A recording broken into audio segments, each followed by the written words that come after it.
Liberty Tamil நேயர்களுக்கு வணக்கம். இன்றைய நேர்காணலில் நாம் சந்திக்க இருப்பவர் ஓய்வு பெற்ற ஐஏஎஸ் அதிகாரி பாலச்சந்திரன் ஐஏஎஸ் அவர்கள். வணக்கம் சார்.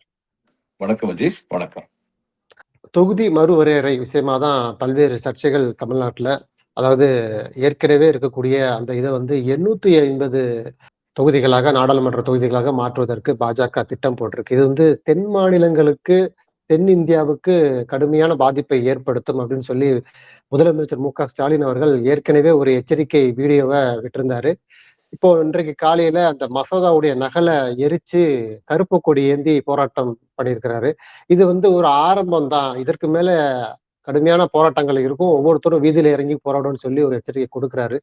இந்த விஷயங்களை எப்படி சார் பாக்குறீங்க? அதாவது தொகுதி மறுவரையறை சம்பந்தமாவும் சரி, அந்த முதலமைச்சருடைய போராட்டம், கடுமையான போராட்டம், கடுமையான எதிர்ப்பையும் எப்படி பாக்குறீங்க? இது முதலமைச்சருடைய போராட்டம் நேர்மையான போராட்டம். இந்த தொகுதி மறுவரையில பிஜேபி ஃப்ராடு பண்றாங்க. இது ரொம்ப ஸ்ட்ராங்கான வேர்டு. ஆனா அதைத்தான் யூஸ் பண்ண வேண்டியிருக்கு. ஃப்ராடு பண்றாங்கன்னு யூஸ் பண்ண வேண்டியிருக்கு. ஏன்னா இந்த தொகுதி மறுவரைங்கிறது ஒரு நேஷனலி சென்சிட்டிவ் சப்ஜெக்ட். இதுல என்ன அவசரம் இவங்களுக்கு இருந்துச்சு இன்னும் 3 நாளுக்குள்ள இதை பண்ணணும்னு சொல்லி 5 சட்டமன்றங்களுக்கு தேர்தல் நடக்கும்போது அவசரமா இந்த நேரத்துல 3 நாள் டைம் கொடுத்து இதையும் விமன்ஸ் ரிசர்வேஷன் பில்லையும் சேர்த்து கம்பைன் பண்ணணும் அப்படின்னு பண்ண வேண்டிய தேவை என்ன இருந்தது? இதுக்கு முன்னாடி விமன்ஸ் ரிசர்வேஷன் பத்தி இவங்க என்ன சொன்னாங்கன்னா 2026 சென்சஸ் முடியும். சென்சஸ் முடிஞ்சதுக்கு அப்புறம் டீலிமிட்டேஷன் கமிஷன் கான்ஸ்டியூட் பண்ணுவோம். அந்த டீலிமிட்டேஷன் கமிஷன் அடுத்து வர்ற எலெக்ஷனுக்கு 2031க்கு பெண்களுக்கான 33% ரிசர்வேஷனை கொடுக்கும் அப்படின்னு சொன்னாங்க. இப்ப பெண்களுக்கான ரிசர்வேஷனை இதோட கம்பைன் பண்ண வேண்டிய தேவையே கிடையாது. ஏன்னா பார்லிமெண்ட்ல ஒரே ஒரு சட்டம் போடுறாங்கன்னு வைங்க. இது நாடாளுமன்ற கீழ் சபையிலும் மாநிலங்களின் சட்டமன்றங்களிலும் உள்ள மொத்த இடங்களில் 1/3 பெண்களுக்காக ஒதுக்கப்படுகிறது அப்படின்னு சொல்லிட்டாங்கன்னா 524 நாடாளுமன்றத்துல ஸ்ட்ரென்த் இருக்கும்போது பெண்களுக்கு 181 இருக்கும். 850 அப்படின்னு போகும்போது அதுக்கு தகுந்த 280 ஆகும். ஆட்டோமேட்டிக் ஆயிரும். அந்நேரம் டீலிமிட்டேஷன் கமிஷன் மட்டும் உட்காந்து எந்தெந்த தொகுதின்னு சொல்லிட்டு பண்ணுவாங்க. அந்த நேரத்துல அதுக்கு நிறைய டைம் இருக்கும். இப்ப பண்ண வேண்டிய இது என்ன வந்தது? இந்த மாதிரி பண்ண வேண்டியது பெண்களுக்கு முதல்ல கம்பைன் பண்ண வேண்டிய தேவை என்ன வந்தது? நம்பர் 1. அடுத்து முதல்ல இவங்க சொன்ன வார்த்தையவே மீறி இவங்க சொன்னபடி 2031 தான் பெண்களுக்கான 33% வாக்கு இது வந்திருக்கும். இடஒதுக்கீடு வந்திருக்கும். தொகுதிகள் ஒதுக்கப்பட்டிருக்கும். இன்னைக்கு ஏன் அவசரமா அதை 2009 கொண்டு வர்றாங்க? அடுத்த எலெக்ஷனுக்குள்ள அதை கொடுத்துடணும். Just electoral calculation. அதை தவிர எதுவுமே கிடையாது. அதையும் தவிர இந்த தொகுதி மறுவரையை ரொம்ப ரொம்ப தப்பான முறையில கொண்டு வராங்க.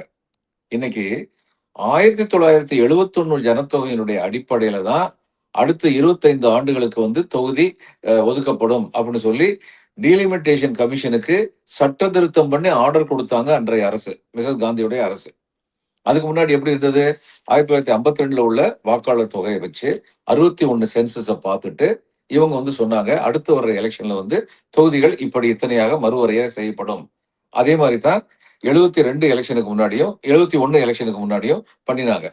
இப்ப 71 எலெக்ஷனுக்கு அப்புறம் ஜனத்தொகை அடிப்படையில பார்த்தா நல்ல குடும்ப கட்டுப்பாடை சக்சஸ்ஃபுல்லா நடத்தினா மாநிலங்கள் அத்தனையும் பாதிக்கப்படும் நிலைமை வந்தது. ஏன்னா முதல்ல 1952ல தமிழ்நாட்டுக்கு மெட்ராஸ் ஸ்டேட்டுக்கு இருந்தது இன்னைக்கு உள்ள தமிழ்நாட்டு எல்லையை வச்சு பாத்தீங்கன்னா இருந்தது 42 தொகுதி.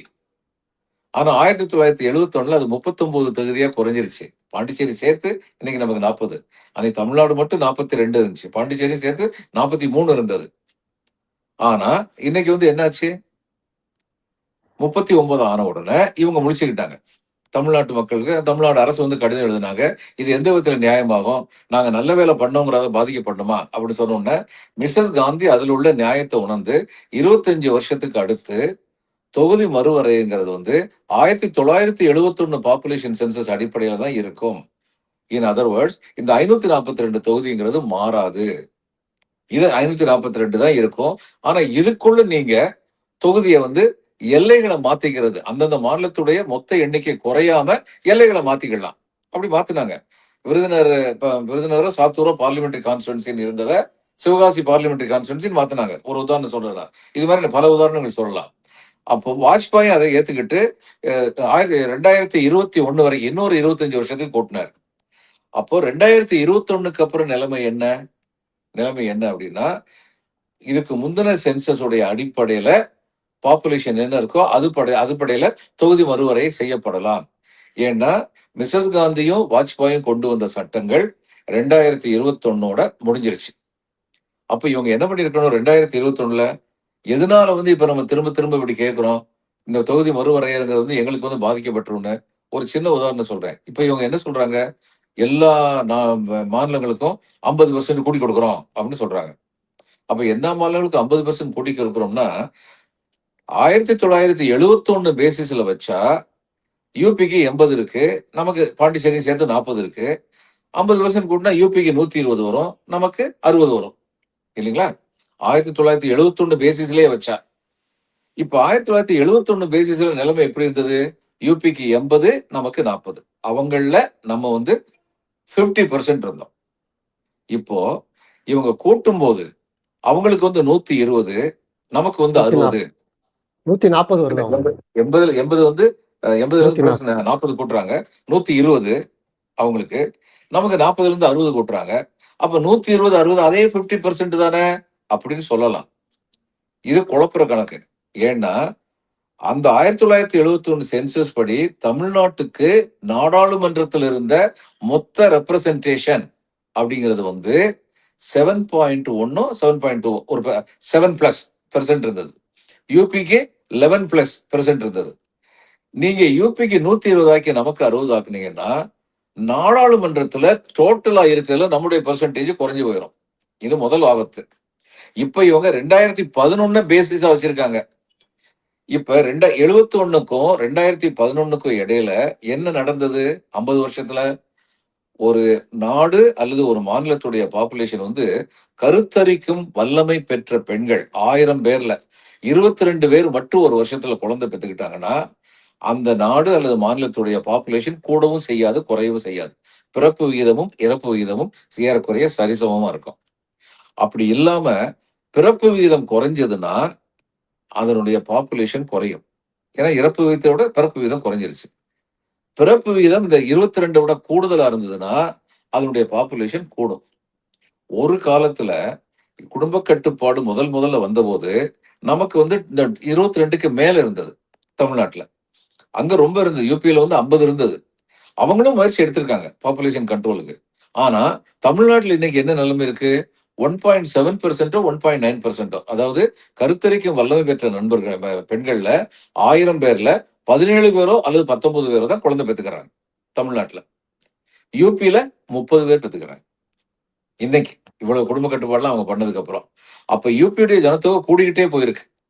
1971க்கு அப்புறம் இன்னைக்கு வரைக்கும் கூடிக்கிட்டு தான் போயிருக்கு. ஏன்னா 2.2 அந்த 22ங்கிறது வந்ததுக்கு அப்புறம் தான் பாப்புலேஷன் ஸ்டேபிள் ஆகும். அப்ப யூபிக்கு அந்த 2.2 வரவே இல்ல. அதனால பாப்புலேஷன் ஸ்டேபிள் ஆகாம கூடிக்கிட்டே போகுது. நம்ம 2.2 கீழ கொண்டு வந்துட்டோம் பிறப்பு விகிதத்தை. அதனால நமக்கு பாப்புலேஷன் குறைஞ்சுக்கிட்டே போகுது. ஆவரேஜா வச்சு பார்க்கும்போது. நேஷனல் ஆவரேஜோட வச்சு பார்க்கும்போது. தமிழ்நாட்டுடைய பாப்புலேஷன் மட்டும்னு வச்சு பார்த்தீங்கன்னா உங்களுக்கு கூடுதலா தெரியும். ஆனா நேஷனல் ஆவரேஜ்னு வச்சு பார்க்கும்போது நமக்கு ஜனத்தொகை குறைஞ்சுகிட்டு வருது, யூபிக்கு கூடிட்டு வருது. அப்ப ஜனத்தொகையின் அடிப்படையில மட்டும்தான் நீங்க தொகுதிகளை மறுவரையை செய்ய முடியும். ஏன்னா இதுதான் இப்ப கான்ஸ்டிடியூஷன் அப்படிதான் சொல்லியிருக்கு. ஒவ்வொரு 10 ஆண்டுகளுக்கு ஒரு முறை ஜனத்தொகை எவ்வளவு கூடியிருக்குன்னு பார்த்து அந்தந்த மாநிலத்துக்கு அது தகுந்த அளவுக்கு இதை நீங்க மறுவரையறை செய்யணும் அப்படின்னு தான் இருக்கு. அதைத்தான் மிஸ்ஸஸ் காந்தியும் மிஸ்டர் வாஜ்பாயும் 1971 இப்போதைக்கு வச்சிருக்க சட்ட திருத்தம் கொண்டு இந்த ஒவ்வொரு 10 வருஷத்துக்கு உள்ள ஜனத்தொகை பெருக்கத்தை கன்சிடர் பண்ணாம வச்சிருந்தாங்க. ஆனா இன்னைக்கு 2011 பேஸ் இயரா வச்சா 71க்கும் 2011க்கு இடையில 50 வருஷத்துல ஜனத்தொகை எந்த அளவுக்கு யூபி கூடியிருக்கோ அந்த அளவுக்கு அவங்களுக்கு அட்வான்டேஜ் கூடும், தொகுதிகள் அதிகமாகும். நமக்கு எந்த அளவுக்கு குறைஞ்சிருக்கோ அந்த அளவுக்கு நமக்கு தொகுதிகள் குறையும். அப்ப 39 இருக்குது, நமக்கு 32 ஆயிடுச்சுன்னு வைங்க. 32ல உங்களுக்கு 50% கூட்டுறோம், 32 பிளஸ் 16 48 அப்படின்னு அவங்க சொல்லுவாங்க. அவங்களுக்கு உங்களுக்கு ஏற்கனவே 110 கொடுக்க வேண்டியிருக்கு. 110 பிளஸ் 55 உங்களுக்கு 165. அப்ப 165 எங்க 48 எங்க? இப்ப உங்களுக்கு புரியுதா? சிதம்பரம் என்ன சொல்லியிருக்காரு? இன்னைக்கு தென் மாநிலங்கள் பார்லிமெண்ட்ல 24% ஏறக்குறைய டோட்டல் மெம்பர்ஷிப்ல 24% தென் மாநிலங்களும் தேர்ந்தெடுக்கப்படுறாங்க. நீங்க சொல்ற மாதிரி தொகுதி மறுவரை பண்ணிட்டா 20% தான் வர முடியும். 80% மத்த இடங்கள்ல இருந்து வருவாங்க. இந்த 80ல 13% மற்ற எதிர்க்கட்சிகள் கிடைச்சிருச்சுன்னு வைங்க. 67% பிஜேபிக்கு வந்துருச்சுன்னா எந்த ஒரு அரசியலமைப்பு சட்டத்தை திருத்தணும்னா 2/3 மெஜாரிட்டி வேணும். அப்போ தென் மாநிலங்கள் பற்றியா கவலைப்படாம, மேற்கு, கிழக்கு மாநிலங்கள பத்தி கவலைப்படாம, வடக்கு மாநிலங்கள்ல இருந்து வர்ற நம்பர மட்டும் வச்சுக்கிட்டு, அவங்க நினைச்சபடி சட்டம் இயற்றலாம். இன்னைக்கு உள்ள நிலைமை என்ன ஒரு விவாதத்துல இருந்து ஒருத்தர் சொன்னாரு, "ஏன் இப்ப கூட தான் தென் மாநிலங்கள்ல இருந்து நம்ம கூட்டமே இல்ல. பிஜேபிக்கு ஓட்டே இல்ல. 303 பேர் வந்திருக்கோம் நாங்க. அப்படி இருக்கும்போது புதுசா என்ன சொல்றீங்கன்னாரு." நான் சொல்றேன், "இப்படி பொய் சொல்லாதீங்க. உங்க 303 பேருங்கிறது 2/3 மெஜாரிட்டி இருக்கா? இல்ல. இன்னைக்கு நீங்க ஒரு அரசியலமைப்பு சட்டம் திருத்தணும்னா, தென் மாநிலங்கள்ல உள்ளவங்களும் சேர்ந்து ஓட்டு போடணும். இல்லன்னா உங்களுக்கு மூட்ட போட முடியாது. அத திருத்த முடியாது சட்டத்த. ஆனா நீங்க எப்படிப்பட்ட சூழ்நிலையை உருவாக்கணும்னு பார்க்குறீங்கன்னா, தென் மாநிலங்கள ரெண்டர் தெம் டோட்டலி இன்எஃபெக்டிவ். அந்த ஒரு சூழ்நிலைய கிரியேட் பண்ண பார்க்குறீங்க. இதுல எனக்கு ஒரு வருத்தம். இப்ப திரு அண்ணாமலை வந்து சொல்லிட்டு இருக்காரு, தென் மாநிலங்கள் தமிழ்நாடு பாதிக்கப்படாது. புரிதல் அதாவது இல்லாம 39லேருந்து பண்றாங்க 40 அதெல்லாம். போனா கூட பாதிக்கப்படாது. அவங்கள பொறுத்தமட்ல. ஆனா புரிதல் எப்படி இல்லாம இருக்கிறாரு. பாதிக்கப்படும் நான் விவரமா சொல்லிட்டேன். பிஜேபியில் உள்ள என்னுடைய ஒரு வேண்டுகோள், ஒருத்தர் வந்து தமிழ்நாட்ட சேர்ந்த ஒரு தமிழர் வந்து பிஜேபியில இருக்கலாம், ஏடிஎம்கேல இருக்கலாம், டிஎம்கேல இருக்கலாம், கம்யூனிஸ்ட் கட்சியில இருக்கலாம், விடுதலை சிறுத்தைகள் எந்த கட்சியில வேணாலும் இருக்கலாம். ஆனால் நாம் அனைவரும் தமிழர்கள். இந்தியாவில் மக்களுக்கு அச்சத்தை ஏற்படுத்தாதீங்கங்கிறாரு. அதாவது புரிதல் இல்லாம ஸ்டாலின் செயல்படுறாரு. இந்த நகல் எரிப்பு மசோதா, கருப்பு பலூன் அந்த எரிக்கிறது மூலமாக மக்களுக்கு நீங்க அச்சத்தை ஏற்படுத்தாதீங்க அப்படிங்கிறாரு. பாஜக மக்களுக்கு தரப்புல. அச்சம் ஏங்க மக்களுக்கு வந்து உண்மையாவே அச்சத்தை ஏற்படுத்தணும்னா ஏற்படுத்தணும். இப்ப நான் சொன்ன எல்லா எல்லா விவரங்களுக்கும் அவங்க பதில் சொல்லட்டும். இல்ல நீங்க வந்து பத்திரமா தான் இருக்க போறீங்க. இந்திய அளவுல பத்திரமா தான் இருக்க போறீங்கன்னு சொல்லட்டும்.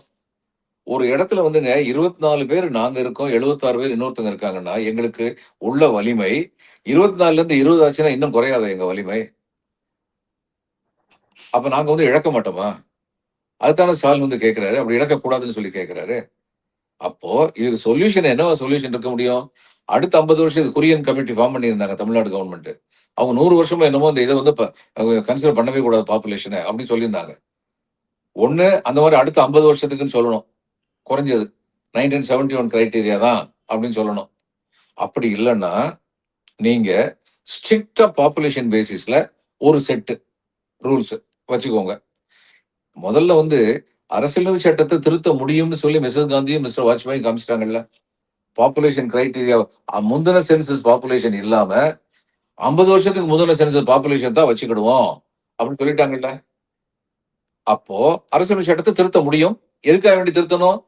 இந்தியாவில் உள்ள எல்லா மாநில மக்களும் வி ஃபீல் சேஃப் அப்படின்னு இந்தியாவில் நாங்கள் பத்திரமாக இருக்கிறோம் என்ற உணர்வை ஏற்படுத்துற மாதிரி பண்ணணும்னா, பெட்டர் பெர்ஃபார்மிங் ஸ்டேட் இருக்குல்ல, ஜனத்தொகையை கட்டுப்படுத்தினாங்கல்ல, 2.2 நான் ஏற்கனவே சொன்னேன்ல, அது கீழ கொண்டு வந்தாங்கல்ல, அவங்களுக்கு போனஸா அவங்களுடைய டோட்டல் நம்பிக்கையில டோட்டல் எண்ணிக்கையில 50% குடுங்க, கூட்டுங்க. யுபிக்கு அது ஒண்ணுமே கிடையாது. எம்பிக்கு ஒண்ணுமே கிடையாது. யார் கூட்டலயும் அவங்களுக்கு ஒண்ணுமே கிடையாது.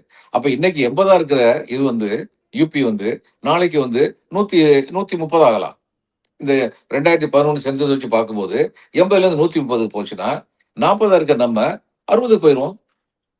இந்த பாப்புலேஷன் கிரைட்டீரியா வந்து சரியா ஃபேமிலி பிளானிங் பண்ணதுக்காக கொடுங்க, கொடுக்க மாட்டாங்க. ஆனா நான் சொல்றது என்னன்னா, நேர்மைங்கிறது அப்படித்தான் இருக்க முடியும்.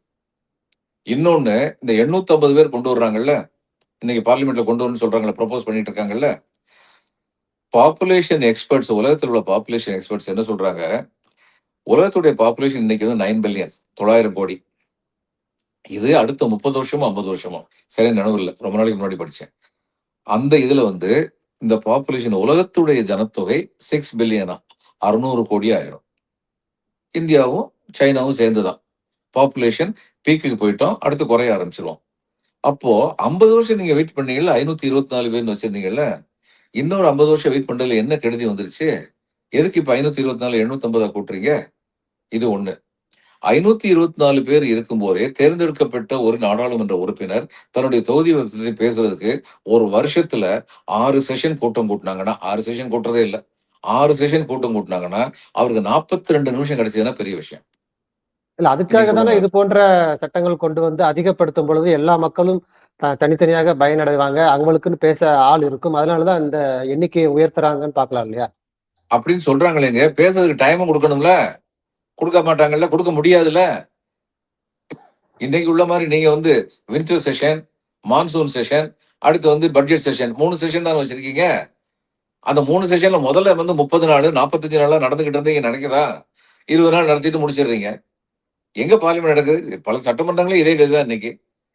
அப்போ சட்டமன்ற உறுப்பினர்களுக்கோ, நாடாளுமன்ற உறுப்பினர்களோ தங்களுடைய தொகுதியை பத்தி பேசுறதுக்கான நேரம் ஏற்கனவே குறைச்சலா இருக்கு. நீங்க 850 கூட்டிட்டீங்கன்னா, இன்னும் குறைச்சு தான் போகும். 4 நிமிஷம் தான் பேச முடியும். 4 நிமிஷம் எத சாதிக்க முடியும்? அதனால எந்த விதத்துல பார்த்தாலும் இது பிஜேபி ஒரு நேரோ பொலிட்டிக்கல் ரீசனுக்காக இத கொண்டு வர்றாங்க. இது ரொம்ப தப்பு. இப்ப பாஜக இந்த சட்டத்த கொண்டு வர முயற்சி பண்றாங்க. மசோதா நிறைவேற வாய்ப்பு இருக்கா சார்? ஏன்னா கடுமையான போராட்டங்கள ஆரம்பத்திலேயே முதல்வர் ஸ்டாலின் அவர்கள் முன்னெடுக்கிறாரு. இந்த எதிர்ப்பு எப்படி இருக்கும் அடுத்த கட்டமாக? அவங்க நிறைவேற்ற முடியுமா மசோதாவ? எல்லா எல்லா எதிர்க்கட்சி உறுப்பினர்களும் ஒண்ணு சேர்ந்து எதிர்த்தாங்கன்னா, இவங்களுக்கு 2/3 மெஜாரிட்டி கிடைக்காது. அநேகமா என்ன பண்ணுவாங்க, இத நாடாளுமன்ற கூட்டுக்குழுவுக்கு அனுப்புறோம்னு சொல்லிருவாங்க இந்த தரம். எதிர்ப்பு ரொம்ப பலமா இருந்ததுன்னா. அதுக்கப்புறம் கூட்டுக்குழு சத்தம் போடாம மறுபடியும் பாஸ் பண்றதுக்கு ட்ரை பண்ணாங்க. வக்ஃப் அது மாரி தான் பண்ணாங்க. அந்த கூட்டுக்குழுவுல எதிர்க்கட்சி உறுப்பினர்கள் சொல்றது ரெக்கார்ட் கூட பண்ணல. அப்படின்னு சொல்லி வக்ஃப் போர்ட்ல அந்நேரம் கம்ப்ளைண்ட் பண்ணாங்க. எதிர்க்கட்சி உறுப்பினர்கள் அது மாரி பண்றதுக்கு ட்ரை பண்ணுவாங்க. ஆனா எதிர்க்கட்சி உறுப்பினர்கள் மத்தியில சில பேர விலைக்கு வாங்குறதுக்கு முயற்சி நடக்கலாம். அப்படி விலைக்கு வாங்கிட்டா மசோதாவை இப்பயே பாஸ் பண்ணிடணும்னு சொல்லி திட்டம் போடலாம். பொறுத்திருந்து தான் பார்க்கணும். சார் இப்ப தேர்தல் காலமாக இருக்கு. இன்னும் வாக்குப்பதிவுக்கு ஒரு சில நாட்கள் தான் இருக்கு. இந்த நேரத்துல இந்த மசோதாவ கொண்டு வராங்க பாஜக. அவங்களுக்கு தெரியும் இல்லையா? இவ்வளவு மாநில தேர்தல் இருக்கு. குறிப்பா தமிழ்நாட்டுல தேர்தல் இருக்கு. இது வரும்பொழுது நமக்கு எதிர்ப்பாக இருக்கும். ஆனாலுமே கொண்டு வராங்க. இப்போ ஸ்டாலின் இது பண்றதுனால அவர் தேர்தல் ஆதாயத்துக்காக தமிழ்நாட்டு மக்களை திசை திருப்புறாரு. பாஜக எந்தவித பிரதிபலனுமே பார்க்காம மக்களுடைய நலனுக்காக இது கொண்டு வராங்கன்னு ஒரு பிம்பத்த கட்டமைக்கிறாங்களா? எப்படி சார் பாக்குறீங்க? இல்ல அதான் பிம்பத்த கட்டமைக்க அவங்க முயற்சி பண்ணலாம். இவங்க என்ன இன்னைக்கு இந்த இந்த சட்டத்த கொண்டு வராம இருந்தா பிஜேபி தமிழ்நாட்டுல அதிகாரத்துக்கு வந்திருக்குமா? அதனால நிச்சயமா தமிழ்நாடு நம்ம கையில இல்லன்னு அவங்களுக்கு தெரியும். நடக்கிற 4 பெரிய அந்த எதிர்ப்புகள் சட்டமன்றங்கள்ல முக்கியம் இல்ல, மக்கள் நலனே முக்கியம் அப்படின்னு பாஜக இருக்கிறாங்கன்னு சொல்றாங்க. இல்ல, இல்ல. அது இல்ல. அவங்க அப்படி பேசிக்கலாம். தமிழக நலன் பாதிக்கப்படுதுங்கிறத ரொம்ப விவரமா நான் இப்ப சொல்லிட்டேன். நீங்க என்னைய பேட்டி காண்றீங்கல்ல, ஒரு பிஜேபி தலைவர் ஒருத்தரையும் கூப்பிடுங்க. 3 பேரையும் வச்சு பேட்டி காணுங்க. கேள்விகள் கேட்கப்படட்டும். அவரும் என்கிட்ட கேள்வி கேட்கட்டும். நானும் அவர்ட்ட கேள்வி கேட்கிறேன். அத அரேஞ்ச் பண்ணுங்களேன். அவங்களுக்கு தைரியம் இருக்கா வர்றதுக்கு? கேட்டு பாருங்க. நிச்சயமா கேட்டு பாருங்க நீங்க. வந்தா ரொம்ப வெளிப்படையா, நேர்மையா பேசுவோம். பேசும்போது தெரிய வரட்டும். என்ன நடக்குதுன்னு சொல்லி தெரிய வரட்டும். ரமேஷ் சேதுராமனே ஒரு ரைட்டிஸ்ட் அப்படின்னு பேர் வாங்கினவரு. அவரே முந்தா நாள் ஒரு இதுல பேசிக்கிட்டு இருக்கும்போது சொன்னாரு, இல்ல அப்படி வந்தா எதிர்க்க வேண்டியதுதான். தமிழக நலனுக்கு எதிரா போச்சுன்னா எதிர்க்க வேண்டியதுதான். அப்படின்னு அவரே சொன்னாரு. இப்ப மக்கள குழப்பக்கூடாது. உங்களுக்கு இந்த சிஏஏ என்ன சொன்னாங்க? எடப்பாடி பழனிசாமி என்ன சொன்னார்? தமிழ்நாட்டில் உள்ள ஒரு முஸ்லீம் கூட இதனால் பாதிக்கப்பட மாட்டார் அப்படின்னு சொன்னாரு. நம்ம தமிழ்நாடு தனி நாடாவா இருக்கு? இந்தியாவுக்குள்ள தான் இருக்கோம். ஒரு மாநிலத்துடைய எதிர்க்கட்சி தலைவர் தன்னுடைய மாநிலத்துடைய நலன்களை மட்டும் பார்க்கிறவரா இருக்கக்கூடாது. இந்தியா என்ற மாபெரும் நாட்டின் ஒரு பகுதியாகி தமிழ்நாட்டில் எதிர்க்கட்சி தலைவரா இருக்கேன். அப்ப இந்தியாவில் நடக்கிற எல்லாத்துக்குமே இம்பாக்ட் இங்க வரும். இன்னைக்கு வரலாம், நாளைக்கு வரும். அதனால இது எல்லாத்தையுமே பார்க்கணும். அதே மாதிரி இன்னைக்கு இவங்க பேசுறவங்க எல்லாருமே தமிழ்நாட்டுக்கு சீட்டு பாதிக்கப்படாது. சீட்டு பாதிக்கப்படாதுன்னா 39 இருக்குது, நமக்கு 45 ஆகி 80 இருக்குது, ஒருத்தருக்கு 135 ஆயிடுச்சுன்னு வைங்க. அங்க பார்லிமெண்ட்ல நம்ம பேசணும்னா சரி கூச்சல் போட்டு நம்மள உட்கார வச்சிடலாமே. அதனால தமிழ்நாட்டு எலெக்ஷன் பத்தி எல்லாம் கவலைப்படாம நாட்டு மக்கள் நலனை கருத்தில் கொண்டிருக்கிறான்னு சொல்றதெல்லாம் கப்சா கதை. வடநாடு இது நம்ம தமிழ்நாடு, தென்னாடு, வடநாடுன்னு பார்க்க கூடாது. நம்ம எல்லாருமே இந்தியர்கள். ஆனா வடநாட்டுல உள்ளவங்கள அப்படி பார்க்கிறதுக்கு எந்த அரசியல்வாதியாவது தூண்டுனாருன்னா, அந்த தூண்டலை எதிர்த்து நிற்க வேண்டிய கட்டாயத்தில் நாம் இருக்கிறோம். சார் இப்ப இந்த விவகாரத்துல இப்போ எடப்பாடி பழனிசாமி அவர்கள் கடுமையான எதிர்ப்பை காட்டல. புதிதாக கட்சி ஆரம்பிச்ச தாவேகா கட்சி தலைவர் விஜய் அவர்கள் கூட எதிர்ப்பு குடுத்துட்டாரு. மகளிர் மசோதாவை நாங்க ஆதரிக்கிறோம். ஆனா இதை எதிர்க்கிறோம். இது ஒரு இதுவா இருக்குன்னு சொல்றாரு. ஆனா எடப்பாடி இதுவரைக்கும் ஒரு பெரிய எதிர்ப்பை காட்டலைங்க சார். அவர்ட்ட கேட்க வேண்டிய கேள்விதான் என்கிட்ட கேட்டா நான் என்ன பதில் சொல்ல முடியும்? அவர்ட்டயே கேளுங்க. ஏன் தமிழ்நாட்டு கௌரவத்துக்காக போராடுவீங்களா? ஏன் தமிழ்நாட்டை பத்தி வாய் பேசாம இருக்கீங்க? உங்களுக்கு என்ன கருத்துங்கிறத சொல்லுங்களேன் அப்படின்னு சொல்லி கேளுங்க. அதாவது பிஜேபியுடைய எய்ம் என்ன? ஏடிஎம்கேயை வீக்கன் பண்ணி தான் 2வது பெரிய கட்சின்னு வர்றது ஃபர்ஸ்ட் ஸ்டெப். இன்னைக்கு ஒரு வாய்மூடி இருக்கதே இவரை வீக்கன் பண்ணும். அப்ப பிஜேபியுடைய கேம் பிளான் நடந்துகிட்டு சக்சஸ்ஃபுல்லா நடக்குதுன்னு அர்த்தம். இந்த பெண்களுக்கு எதிராக திராவிட முன்னேற்ற கழகம் எதிர்க்குது அந்த மசோதாவை அப்படின்னு சொல்லிலாம் என்னங்க பெண்களுக்கு இவங்க இந்த 5 வருஷம் செஞ்சாங்க. இது மாதிரி எந்த மாநிலத்திலயாவது வேற யாராவது பண்ணியிருக்காங்களா? அதிக அளவு பெண்கள் வேலை பெர்சன்டேஜ் இந்தியாவிலேயே அதிக அளவு விழுக்காடு பெண்கள் வேலை பார்க்கும் பெண்கள் இருக்கிறது தமிழ்நாட்டுல தான். இது என்ன மேஜிக்ல நடந்துச்சு? இன்னைக்கு எத்தனை பண்ணியிருக்காங்க? விடியல்ல இருந்து எத்தனை ப்ரோகிராம் வரிசையா நீங்க சொல்லலாம்.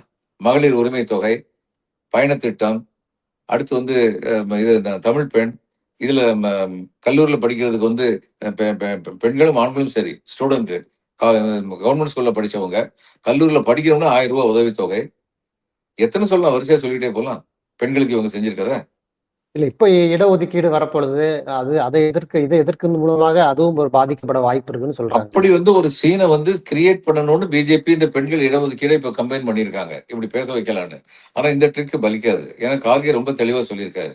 நாங்க பெண்கள் இடஒதுக்கீட்டை எதிர்க்கல. ஆனா இந்த மறுவரையறை சட்டத்தை நாங்க எதிர்க்கிறோம். சார், இறுதியாக இப்போ இந்த தேர்தல் நேரத்துல இது வந்திருக்கு. ஏற்கனவே திமுக வந்து தேர்தல் நேரத்துல பாஜக எதிர்ப்ப வலிமையாக பேசக்கூடிய ஒரு இயக்கமா இருக்கு. மக்களிடையே கொண்டு போற இயக்கமா இருக்கு.